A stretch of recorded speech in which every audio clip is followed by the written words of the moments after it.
last one I want to evaluate f of 1. So f of 1 means I'm going to plug in 1 for x into the function capital F. So that's going to be the integral from -2 to 1 of f of t dt. And that little f is this function that's here. So if I go from 1 to negative, or from -2 to 1, that's going to be from here to here. And so I just need to count up that area. So one thing I can see is that this area and that area are going to add to 0. So I'll have 1 square and a half of a square. So this is 1.5 will be the area of that, because those two areas are gone. And then this area, this is 1, it's square, 1 by 1 square. And this is half of a 1 by 1 square, so it's 1.5. All right, f of -3. Let me erase all that. So f of -3 is going to be, I'm going to plug -3 in for x. So integral from -2 to -3 f of t dt. So the first thing you might notice is that it's backwards, right? So it should be negative integral from -3 to -2 f of t dt.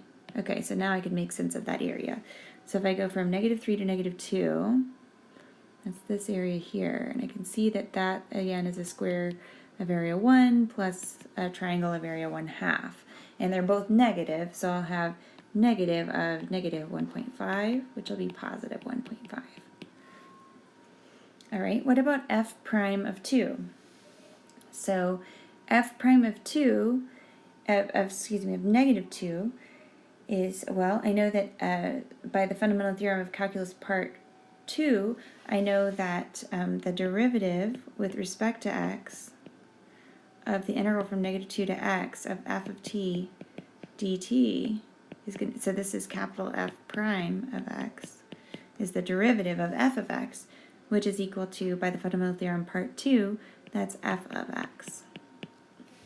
So f prime of 2, of -2, is going to be little f of -2, and I can find that value.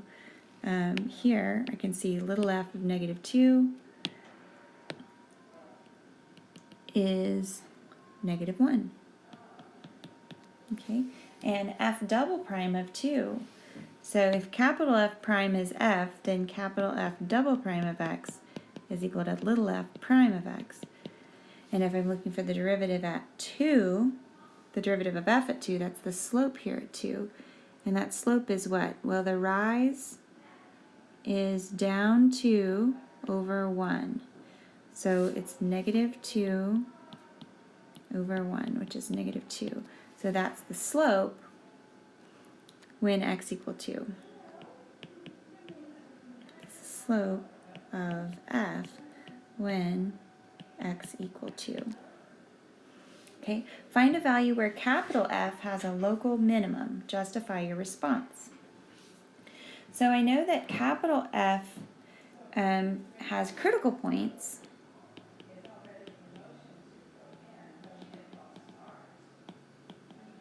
when capital F prime is equal to 0, but we know capital F prime is equal to little f. Okay, and so the critical points of F are going to be all the places where, the critical points of big F are all the places where little f is equal to 0. So this is a critical point, that's a critical point, and that's a critical point. So if I make a number line here for big F prime of x, my critical points are at -1, 2, and 5. And is capital F positive or negative in between those? So if I'm over here less than -1, little f is below the x-axis, so it has negative values. And then it's positive above the x-axis. And then between 2 and 5 we're below the x-axis, so that's negative. And from 5 to 5 on, it's above the x-axis, so positive. So my function's going down, up. My function is going, whoops, I did it backwards. So my function, when we have a negative, it's going down first, then up. Yeah, so my function is going, capital F is going down, then capital F is going up, then down, then up. So if we're looking for a local minimum, that would be here and here would be local minima of capital F. So I could say capital F has local minima